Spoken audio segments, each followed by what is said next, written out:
Well, if you've been on social media at all in the past couple of days, you've probably seen this video. I have been married for 51 years. Got two sons, 42 and 40.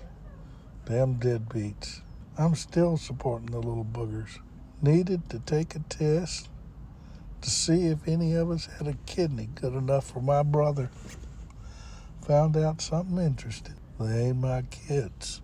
They're somebody else's. Now, the original video goes on for over 3 minutes, and I'm not going to replay it here. You can go find it pretty easily. And it's heartbreaking to hear the pain in his voice as he talks about what happened. And yeah, to be fair, a little bit of anger. Anger, which, by the way, many people are saying is unjustified.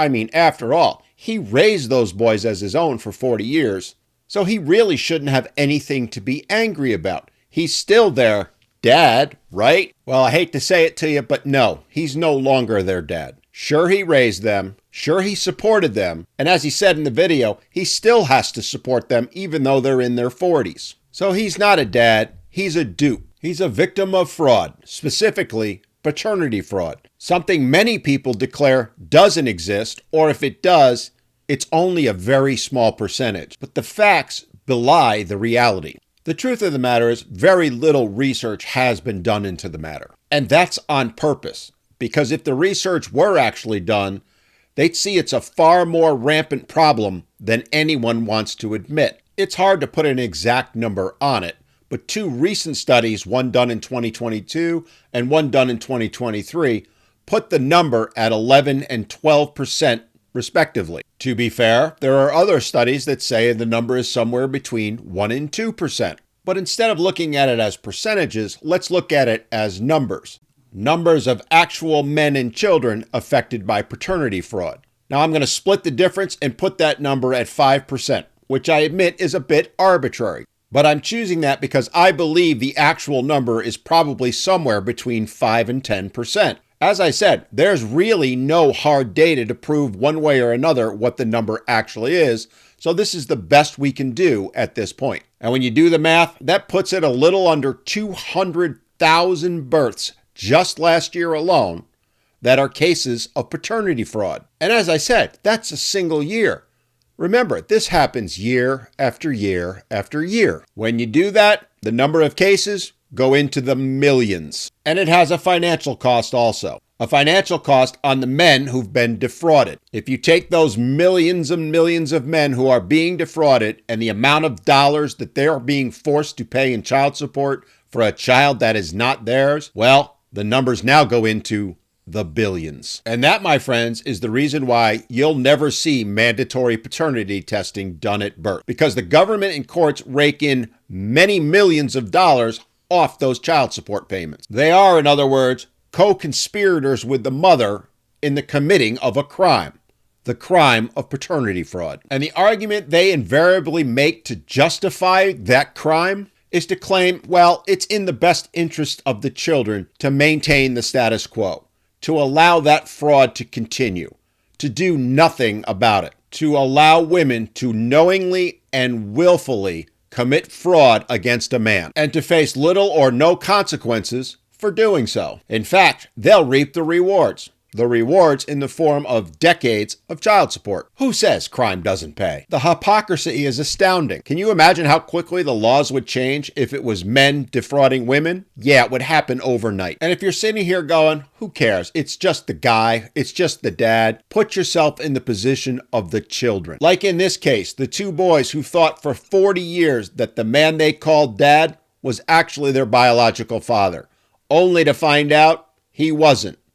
They're every bit the victims he is. But you're not going to hear a word about that from anyone. Or if you do, it'll be some way to convince people that they're okay because, well, he's still their dad. That kumbaya BS needs to go. It is going to affect them and affect them deeply. And I know this because I've spoken and interviewed children who have been misled their entire lives by their mother, who made them believe that the man they called dad was their actual father, only to find out he wasn't. And the pain that they feel, the sense of loss, the sense of abandonment, the betrayal, no one ever takes that into consideration. And the thing is, this whole situation could be resolved very quickly.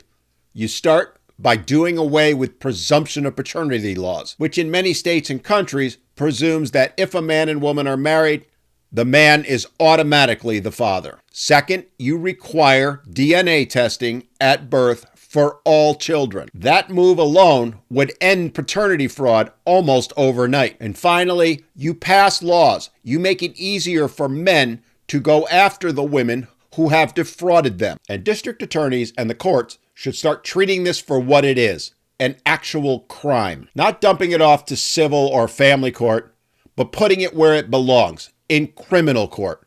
Because the women who do this are criminals. The mothers who commit this crime should be treated no differently than, say, someone who defrauds a senior citizen out of their retirement. The men and children who are victims of these criminals deserve nothing less. Why are we coddling the women who do this instead of holding them accountable for their actions? The crime should be taken seriously, and these women should face the consequences of what they did, what they knowingly and willfully chose to do. And I'm going to say this also. The men who are actually the dads should be found and notified that they have a child. Because in many instances, these men don't find out themselves for decades that they have a child. And it's probably a pretty good assumption to make that many of them never find out. So it's not just the named dad and the children.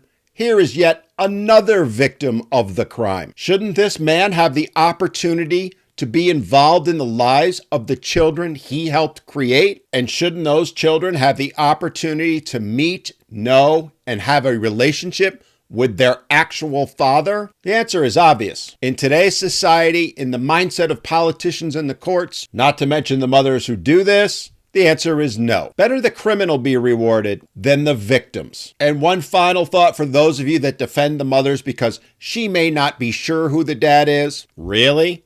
She's got no idea who she slept with or how many? You're kidding me, right? The people who make that argument are the very same people that claim that it's only men who are cheaters, when the reality is women cheat every bit as much as men do, and probably more, because if we're being honest, they're way better than men are at hiding it. As they say, the proof is in the pudding. Look at the millions of cases of paternity fraud as an example. Again, there's an easy solution to all this. Automatic paternity testing. Because the reality is, she knows who she's had sex with or how many men she's had sex with. So if she's not sure, she should be wholeheartedly in favor of finding out who the dad actually is if she actually cares about her children. But the reality is, more often than not, she'll choose the one that makes the most money so that she can reap the most benefit from her crime. It's sad that this goes on when the solutions are so easy. But as I said earlier, you're never going to see these laws passed because those laws exist to benefit women and mothers. And oh yeah,